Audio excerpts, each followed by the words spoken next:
একদম সকাল সকাল চলে এসেছে খেজুর গাছের রকা তাড়ি খাতে।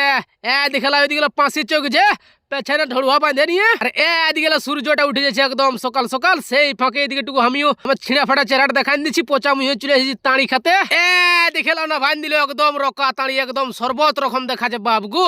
না বার পরে চলে আলি আমি এক বোতল নিয়ে খুলে সোজা আমদে বাঁধ পেঁদার ক্ষেতের পাশ দিয়ে খেলাও। এক পেক হাতটায় আছে আর এক পেক আছে বোতলটাই। খেজুর গাছের রকা তাড়ি খাতে যার টেস্ট আছে না, আর কি বলে দিব, একদম সর্বত রকম লাগছে। তো দু পেক একাই মেরে দিলি। তারপরে ঘর যে বৈশামটা খাওয়ার পর বাপের কথা মতোই মেশিনটা নিয়ে চলে আলি আলু পাটাতে।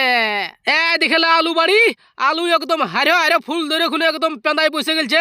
এদিকে ফিতাকে আলু বাড়ি পৌঁছান দিলি, তারপরে হচ ফচ করে মেশিনকে স্টার্ট করে দিলি আর ভচলং করে তেলটা ভরে দিলি। তারপরে দেখছি আলু বাড়ি ডঙ্গে ডঙ্গে পানি চলে এসেছে, তরিকা ভরে বাঁধ হয়ে গেছে দেখে লাও। তারপরে কোন রকম করে আলু বাড়ি একদম ফুল পাটে গেল দেখে লাও, একদম বাঁধের রকম ছপলাইন দিয়েছি। এদিকে টুকু আলু বাড়ি আমার ছিঁড়া ফাটা চেহারাটা দেখান দিলি। তারপরে সেদিনের কুড়া কফি গিলান কো দিলি পাটাই, বাপে বলেছিল পাটান দিবি।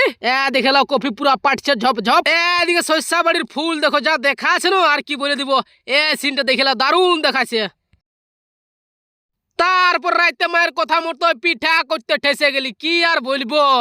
দেখলা যা ফুলছে না পিঠা, পিঠা করতো জানি গো। কি ভাবছো খালি তুমি আমার সঙ্গে বিহাটা করো না, দেখে এলাও পিঠা ছাড়া শেষ হয়ে গেল। তারপরে এদিকে খাতে বসে গেলি, খাইয়া নিয়ে একেবারে গুড নাইট।